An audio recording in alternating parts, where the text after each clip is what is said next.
지난해 9월 28일 우리 사회의 뿌리 깊은 부정부패와 접대 문화를 뿌리 뽑기 위해 부정청탁 및 금품 등 수수 금지에 관한 법률, 이른바 부정청탁금지법이 시행됐다. 2012년 당시 김영란 전 국민권익위원장이 처음 제안해 김영란법이라고도 부르는 이 법안에 대다수 국민이 찬성하는 것으로 나타났다. 국민들한테 물어봤을 때는 한 50~60%가 공직자가 부패하다 이런 답이 나왔고, 공무원들한테 물어봤을 때는 한 3~4% 정도가 우리는 부패하다라고 답변이 나왔어요. 공무원들은 그냥 관행이니까 괜찮겠지 여기고서 받은 금품이나 접대 이런 것들이 국민들 시각에 볼 때는 그건 부패고 잘못된 것이다, 이런 인식 차이에서 시작된 것 같습니다. 그리고 그 법 시행 전후에 여러 가지 이제 의견들이 많았었지만은 시행 직후는 58%, 그 다음에 시행령 만들 때는 좀 올라가지고 60몇 %, 또 시행령 발표 직후에는, 시행 직후에는 71%. 그리고 지난 12월 달에 우리가 저 행정학회를 통해서 리서치한 결과 85% 이상이 국민들이 찬성을 하고 있습니다. 부정청탁금지법의 주요 내용은 다음과 같다. 사교와 의뢰에 한해 식사는 3만 원, 선물은 5만 원, 경조사비는 10만 원까지만 가능하며 강연료는 공직자의 경우 50만 원, 사립학교 교직원과 언론인은 100만 원을 상한액으로 규정하고 있다. 이 밖에도 1회 100만 원, 연간 300만 원 이상의 금품을 수수한 경우엔 직무 관련성에 상관없이 3년 이하의 형사처벌을 받게 된다. 부정한 청탁을 금지하고 금품 수수를 금지하는 방법으로 공정하고 깨끗한 공직사회를 구현해서 신뢰받는 공직자상을 만들자, 거기서 시작된 것입니다. 어떤 부정한 접대, 부정한 어떤 금품 수수 이런 것들을 다 근절하자는 일종의 문화 혁명, 우리 저 생활 방식을 바꾸자, 그러한 법입니다. 따라서 부정청탁금지법의 적용 대상은 국회의원을 비롯한 공무원부터 공기업 직원, 국공립학교 교사는 물론 사립학교 교사와 언론인까지 확대돼 시행되고 있다. 국민권익위원회에 따르면 적용 대상 기관만 4만여 개, 적용 대상자는 400만 명에 이르는 것으로 파악된다. 거하기든 소하기든 간에 이 법은 문화를 바꾸는 그런 법입니다.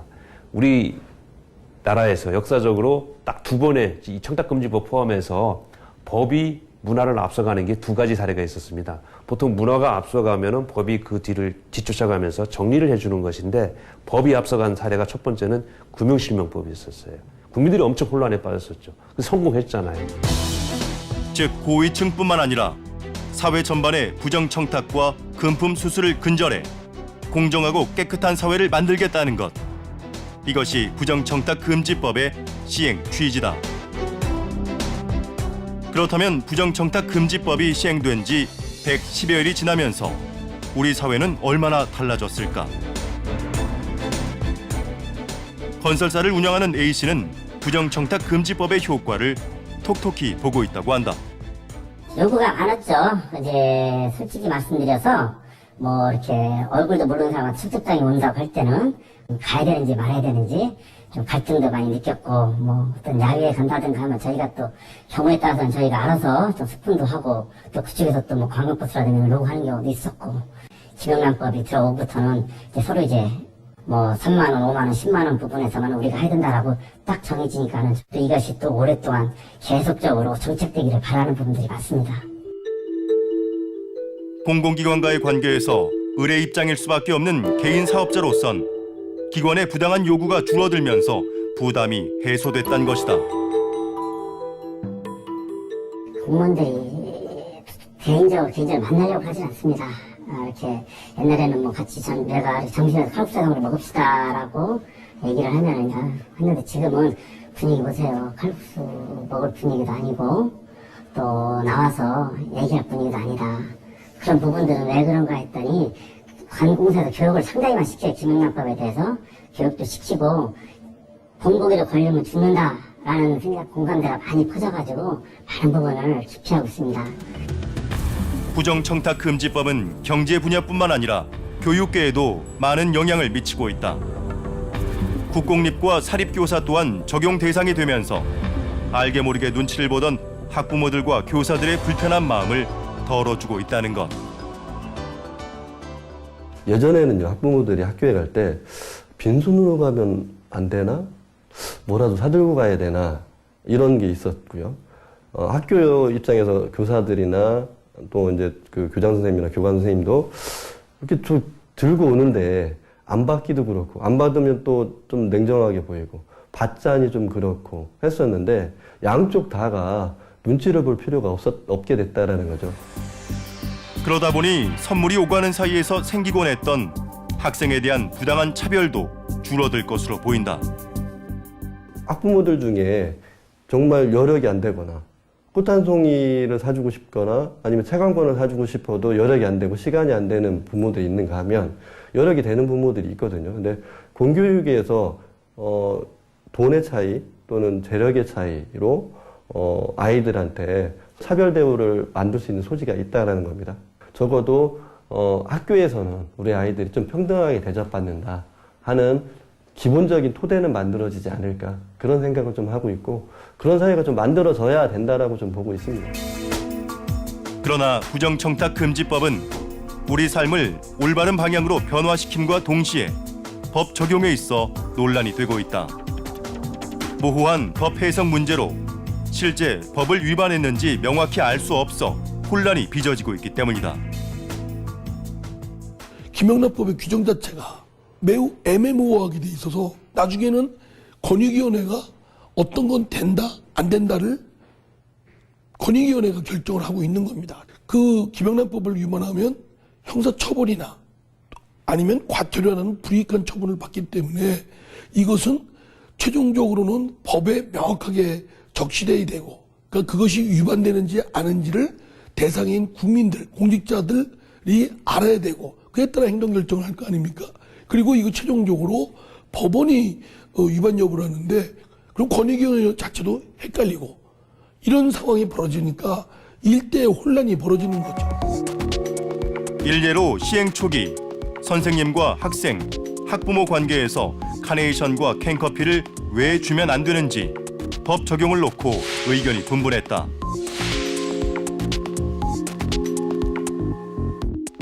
그러자 국민권익위원회는 처음엔 법 위반이라고 못 박았으나 공개적으로 주는 것에 한해 가능하다는 해석을 내놓았다. 하지만 공개와 비공개의 기준이 모호한 까닭에 여전히 학교 현장은 혼란스러운 상황이다. 이 법을 시행하는 국가기관이 가이드라인을 제시를 해야 된다고 봐요. 세부적으로 제시를 해서 되는 것과 안 되는 것을 제시를 해주지 않으면, 말씀하신 것처럼 정말 제가 쿠키를 하나 만들었는데 이거 갖다 주면 김영란법에 저촉될까봐 못 갖다 주거나, 또는 예를 들자면 스승의 날 꽃 한 송이. 어쨌든 빨리 법 시행 이제 100일 정도가 됐으니 유권 해석을 좀 제대로 내우고 가이드라인을 좀 제시하는 게 맞겠다. 저희들이 이제 해석 기준을 다 냈어요. 이런 경우에 된다, 안 된다. 그러다 보니까 좀 저희들이 의도하지 않았던 그런 사태가 일어나고, 문화보다 앞서가는 법이다 보니까 국민들이 좀 혼란스럽고 좀 불만이 있는 것도 맞는 것 같아요. 그렇다면 현재 국민권익위원회에선 법 해석과 적용 기준을 담은 가이드라인을 어떻게 알리고 있을까? 일반 국민들이 가장 접근하기 방법이 두 가지예요. 전화하고 인터넷. 전화는 옛날에 그 시행 초기에 한꺼번에 몰려드는 그런 집중 현상이 있어서 못 받은 것이 많이 있는데, 지금은 이제 많이 다운이 돼서 어느 정도 전화는 다 받고 있습니다. 119 콜센터에서 전화를 일단 상담을 해주고, 거기서 상담이 못 되는 것은 우리 청탁금지법 해석과로 이렇게 연결을 해주고 있어요. 또 하나는 인터넷 통해서 우리 홈페이지 들어가면은 청탁금지법 코너가 있습니다. 그 클릭하면은 얼마든지 질문을 할 수 있게 돼 있습니다. 현재까지 문의된 질문은 12,000여 건에 달하는데 5,000여 건만이 답변된 상황이다. 그만큼 부정청탁금지법에 대한 국민들의 궁금증을 정부가 온전히 해소해주지는 못하고 있다. 유권 해석을 내릴 수 있는 기관에서 가이드라인도 좀 제시하고 국민들한테 교육을 해야 되는 이유가, 국민들이 몰라서 못 지키는 경우도 있거든요. 법 같은 경우는. 관공서에 공직자들한테 하는 것도 중요하지만 학부모 교육이라든가 또는 지역사회 교육이라든가를 통해서 이 현재 정말 어렵게 만들어진 법이 제대로 정착될 수 있도록 국가기관에서 많이 홍보를 좀 해야 된다라고 생각을 합니다. 이와 함께 논란이 되고 있는 건 고위층의 부정부패를 막기 위해 시행된 부정청탁금지법이 힘 있는 권력에겐 무기력한 법안이 아니냐는 비판이다. 지금 이 순간도 대한민국은 국정을 농단한 최순실 게이트를 단죄하지 못하고 있기 때문이다. 지금 박근혜 최순실 사태로 인해서 그 엄청난 수백억 수천억 뭐 몇 조를 해먹었다는 그런 소문이 들릴 정도로 이런 거학들은 제대로 책임 추궁도 못하고 지금까지 제대로 하지도 못하면서 그러면서 서민들 또는 하급 공직자들만 달달 볶고 마치 거기에만 잣대를 들여대는 것이면 대한민국 사회가 깨끗해질 것이다라는 이 모순된 점에 어느 국민이 동의를 하겠습니까? 즉 은밀히 이루어지는 고위 권력층에 대한 감시와 적발, 처벌을 강화하는 것이야말로 공정하고 깨끗한 사회를 만드는 지름길이란 것이다. 우선 그 김영란법의 입법 취지는 그 또 달성하고자 하는 정책 목적은 공직자들의 비리를 우선적으로 뿌리 뽑아서 공직사회를 깨끗하게 하고 그게 사회 전반에 깨끗한 사회로 가게 하는데 큰 계기를 만들겠다라는 거 아니겠습니까? 확실한 실효성을 담보하기 위해서는 그래서 대상을 차관급 이상 고위공직자, 물론 당연히 국민들은 국회의원이 포함은 당연히 되는 거니까요. 상원급 이상 고위공직자 약 1000명에 대상되는 사람들만 사정당국이든 국민이든 누구든 상시적으로 감시하고 적발하고 그리고 조그만 위반이 있더라도 엄중하게 책임을 묻는 이런 시스템이 작동이 잘 되도록 해야 한다고 생각합니다. 지금까지의 시행 효과를 볼 때 부정청탁금지법은 우리 사회의 부정부패를 근절하기 위한 특단의 대책이자 의미 있는 한 걸음으로 볼 수 있을 것이다. 그러나 국민들의 눈을 피해 고위 권력층의 부패가 연일 드러나고 있는 지금 이 법안이 부정부패를 근절할 최고의 법안인지는 좀 더 지켜봐야 할 것으로 보인다. 정의에 대한 우리 사회의 열망이 커지면서 청탁금지법이 시행됐지만 고위 권력층의 부패는 여전하다는 것이 참 아이러니하게 느껴지는 요즘입니다. 이런 분위기가 이어진다면 청탁금지법에 대한 반발이 커지지 않을까, 뒤따르지 않을까 우려가 되는데요.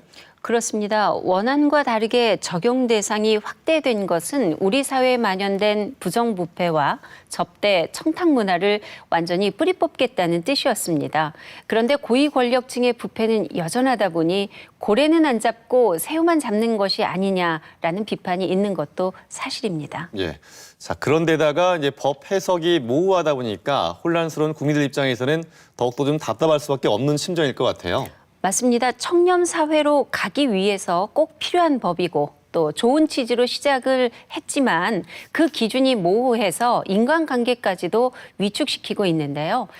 따라서 명확한 가이드라인과 함께 고위 권력층의 부패를 막을 수 있는 충분한 감시와 적발 시스템의 보완이 필요해 보입니다. 네, 근데 사실 그렇지만 더 큰 문제가 또 있지 않습니까? 그렇습니다. 아시다시피 청탁금지법은 식사비, 선물, 경조사에 대한 제한 금액이 있습니다. 그럼으로써 소비 위축 등 경제에도 영향을 미치고 있는데요. 그 실태를 알아봤습니다. 대한민국에서 부정부패를 방지하기 위해 만들어진 부정청탁금지법. 오랜 논의를 거쳐 시행됐지만 부정적인 영향도 간과할 수 없는데 소비 심리를 위축시켜 경제에 악영향을 미칠 거란 경제 전문가들의 걱정스러운 의견도 있다. 경제 성장의 가장 그 근본 원리는 거래 활성화예요. 그러니까 거래 활성화가 되려면 교류가 활발하게 이루어져야 되는데 지금 김영란법 그 시행 이후로 이 교류 자체가 중단되고 있죠. 사람들이 이제 그 잘못하면 혹시 어떻게 될까봐 아예 만남도 자제하고 있고 그다음에 기관 대 기관끼리도 거래 자체를 교류 자체를 안 하다 보니까 사실은 굉장히 어려운 상황이 되고 있고요. 한국은행이 발표한 소비자 동향조사 결과에 따르면 부정청탁금지법 시행 이후 전국의 소비심리 지수가 연이어 떨어지고 있는 것으로 나타났다. 대전 충남 지역 역시 비슷한 흐름을 보여주고 있는데 상황이 이렇다 보니 경기에 많은 영향을 받는 외식업계는 그야말로 직격탄을 맞고 있다. 10년 동안 장사를 해왔지만 지금처럼 주변에서 힘들다고 한 적이 없어요. 근데 뭐 가장 힘들죠. 자영업자들이 일은 하루에 뭐 12~13시간씩 근무를 하면서 뭐 수익은 적으니까 가장 힘들다고 볼 수 있어요. 아무래도 뭐 소비가 위축되고 경기가 안 좋다 보니까 이제 뭐 나아지겠지 이런 마음으로. 그만큼 지난해 12월 해마다 연말 특수를 누려왔던 외식업계는 전년 동월 대비 36%의 매출이 감소한 것으로 나타났는데 그 여파로 문을 닫는 식당이 늘고 있다고 한다. 제일 타격이 큰 쪽이 보면 세종지회 쪽에 보면 정부청사 주변, 공무원도 쪽 주변이 제일 크다고 볼 수 있고 주로 시청 주변, 뭐 관공서 주변의 매출이 많이 하락했고 지난 한 해 동안 대전 지역에서 1,420여 곳의 외식산업 종사자들이 폐업을 신청했습니다. 2015년에 1,149곳이 폐업한 것에 비하면 약 24% 정도가 증가한 수치입니다. 그러나 누군가는 현재 자영업자들의 어려움을 부정청탁 금지법의 탓으로만 돌릴 순 없지 않느냐고 반문할지 모른다. 그럼에도 분명한 사실은 오래도록 이어진 경제 불황과 함께 부정청탁 금지법 시행이란 이중고가 이들의 삶을 더욱 어렵게 만들고 있다는 것이다.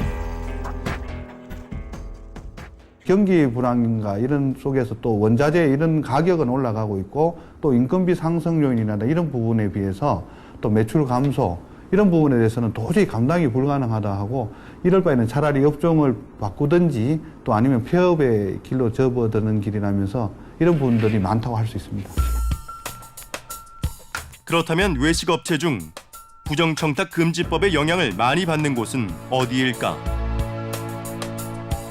지난해 11월 외식산업중앙회가 470곳의 외식업체를 조사한 결과 그중 63.5%가 매출이 감소했는데 전체 시장으로 환산할 경우 식사비가 3만 원이 넘는 업체일수록 매출 감소가 큰 것으로 나타났다.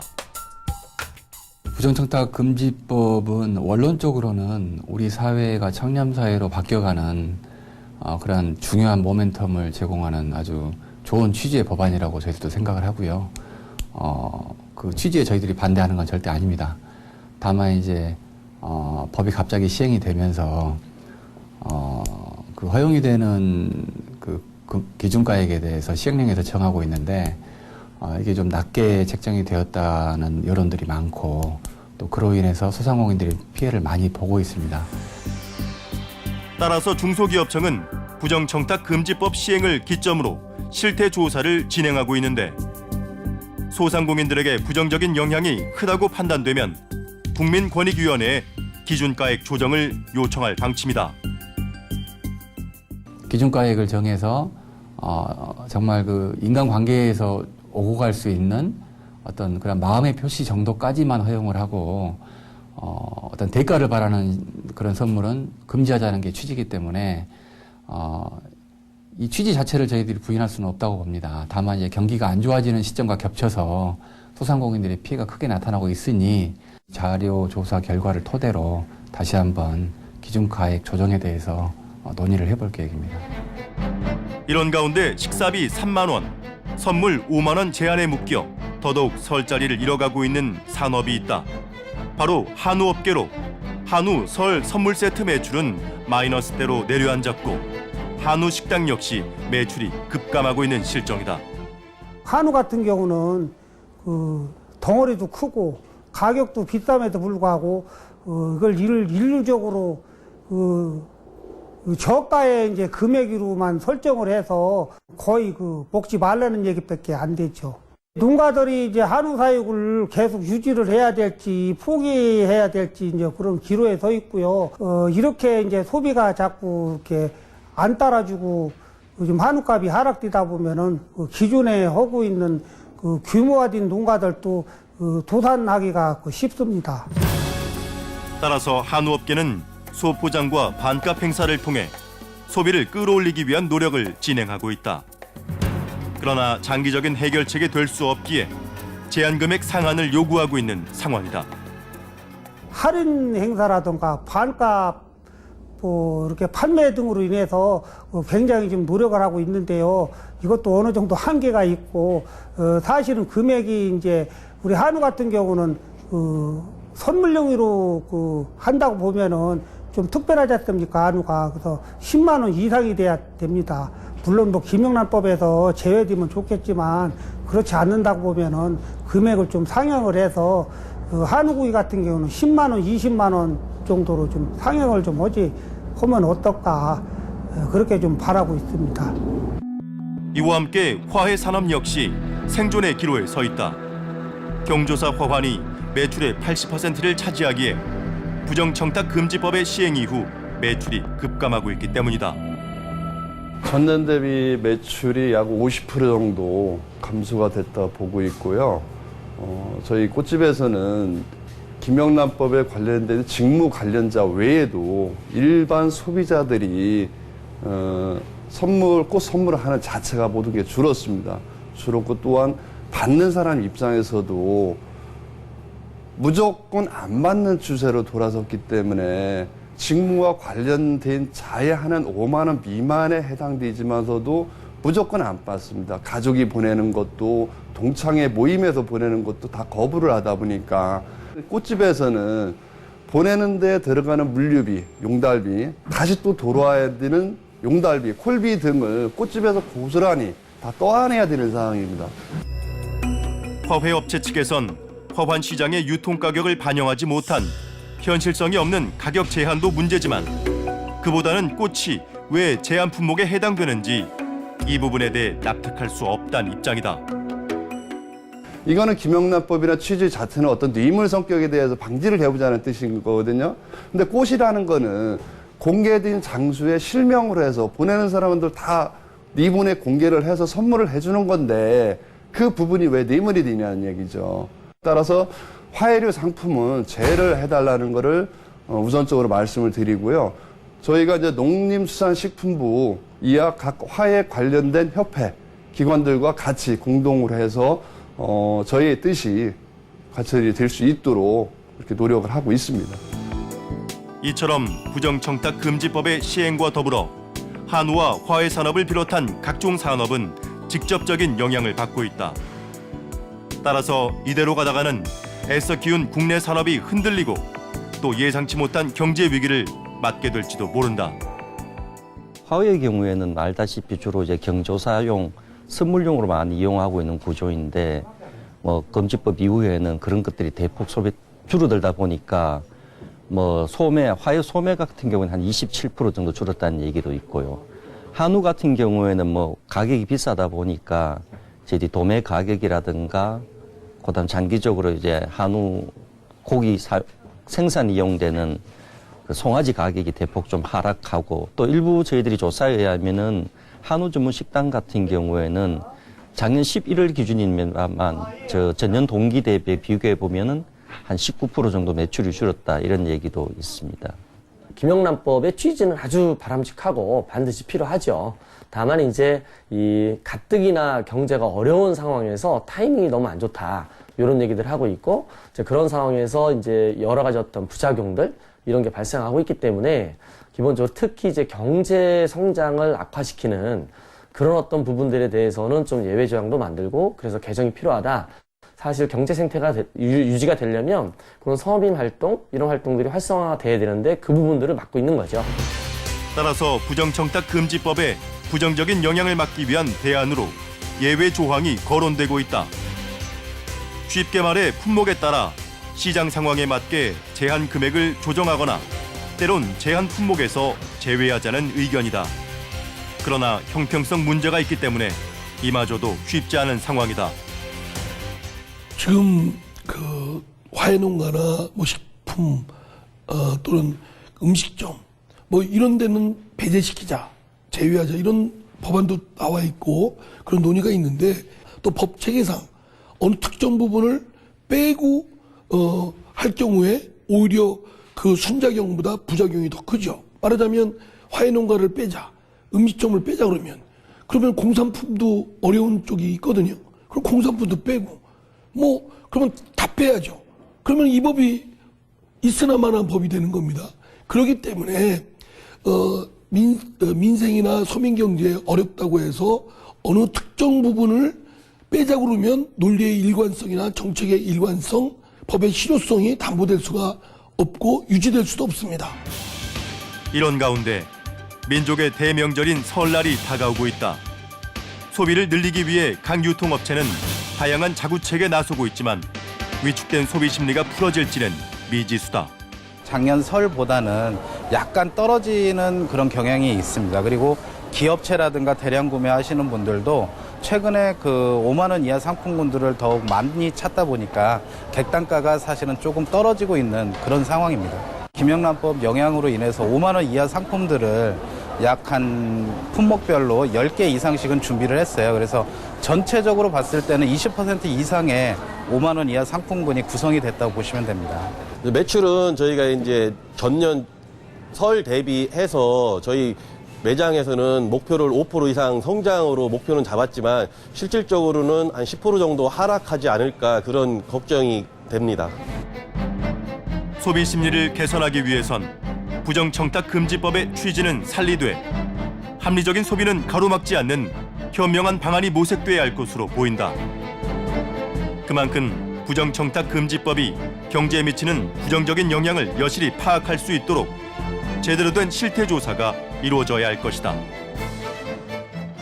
농촌경제연구원, 유관기관이 참여하는 그 영향에 대해서 조사하기 위해서 TF를 구성해 이미 작동을 하고 있습니다. 하고 있고, 그래서 이제 저희들이 계속 시장 모니터링 하면서 말씀드리는 게 이제 분야별로 한우, 화훼, 외식업, 기타 과일, 인삼 여러 가지 분야별로 저희들이 이제 소비 실태, 그리고 구입 연령, 가격대 이런 걸 세분하게 현재 조사를 하고 있습니다. 그래서 이번 설 이후에는 그 결과가 저희들이 좀 더 명확하게 두드러질 것 같습니다. 그렇게 된다면은 기재부라든가 권익위에서도 상당 부분 관계부처하고 같이 하겠다는 의견을 저희들한테 줬었고요. 거기서 저희 적극적으로 의견 개진하도록 하겠습니다. 이와 함께 부정청탁금지법을 지키는 선에서 국민들의 합리적인 소비가 이루어진다면 다가올 설 명절을 기점으로 위축된 경제 시장에도 활력이 생기지 않을까 희망을 걸어본다. 청탁금지법 시행 이후에 처음으로 맞이하는 설 명절입니다. 그래서 저희들은 이 청탁금지법으로 소비 위축이 되지 않도록 지난 1월 10일 날 그 주로 할인 행사를 중심으로 많은 대책을 저희들이 발표를 했습니다. 그래서 한우라든가 과일, 인삼 이런 것들은 전국에 약 한 2,400여 개 농협 매장이라든가 직매장에서 대규모 할인 행사를 현재 하고 있습니다. 국민 여러분들께서는 경제가 좋진 않습니다만 이번 설 명절은 우리 농업인들이 애써 키운 우리 농축산물로 그 이웃에게 선물함으로써 따뜻한 그런 명절을 맞이하신다면은 우리 경제 활성화나 농업인한테 큰 도움이 되지 않을까 생각을 합니다. 네, 안 그래도 경기 불황으로 장사가 잘 되지 않는데 이 청탁금지법까지 시행되면서 더욱더 어려운 상황을 맞고 있는 것 같습니다. 자, 박근영 PD, 혹시 그 제한 금액을 올리는 것은 우리가 고려해 볼 수 있지 않을까요? 네, 그것도 좋은 해법이 될 수 있습니다. 일단 서민 경제의 충격을 덜어주는 방안이 될 텐데요. 하지만 해외 사례에 비춰보면은 지금의 제한 금액이 낮은 것만은 아닙니다. 각 나라의 선물 수수 허용 금액을 보면은 미국은 1회당 $20, 영국은 25에서 30파운드, 독일은 25유로입니다. 즉 23,000원에서 5만 원으로 우리보다 낮거나 같은 수준이라고 볼 수 있습니다. 네, 그렇게 단순 비교하는 것보다는 그래도 그 나라가 처한 물가라든지 또 경제 상황이라든지 또 보호해야 될 산업이라든지 이런 걸 통해 좀 조정은 필요하지 않을까요? 네, 그렇습니다. 그래서 이번 설 명절을 기점으로 한 실태조사가 매우 중요하다고 할 수가 있겠는데요. 청탁금지법의 영향을 가장 크게 받는 품목이 무엇인지 또 그 영향의 크기는 어느 정도인지 정확히 파악해서 그 결과를 바탕으로 개정해 나가겠다는 것이 정부와 국회의 의견입니다. 물론 국민권익위원회의 합의가 있어야만이 가능한 일이지만은요. 예, 자, 모처럼 이제 합리적인 개정이 있어야 될 것 같고요. 또 문제는 또 밀실에서 이루어지는 고위 권력층의 이 불법 거래에 대한 이 감시 기능도 좀 강화돼야 할 텐데 말이죠. 그렇습니다. 최순실 게이트에서 드러났듯이 고위 권력층은 법망을 피해가며 부정부패와 청탁을 일삼고 있습니다. 그들을 감시할 수 있는 효과적인 시스템을 마련하고 처벌도 강화해서 밀식 청탁과 부정부패가 근절될 수 있는 대책 마련이 필요할 것 같습니다. 네, 박혜영 PD 수고했습니다. 청탁금지법 시행은 우리 사회의 부정부패가 심각하다는 반증이자 또 부정부패를 근절하기 위한 온 국민의 염원이기도 합니다. 이 국가의 청렴들을 OECD 평균 수준으로 올리면 0.65%의 경제 성장이 이루어지고요. GDP 또한 7조 6천억 원이 상승한다는 분석이 있는데요. 모쪼록 합리적인 개정을 통해 청렴도도 높이고요. 경제도 성장하는 토대가 되기를 바랍니다. 시사 플러스 오늘은 여기서 마치겠습니다. 함께해 주신 여러분 고맙습니다.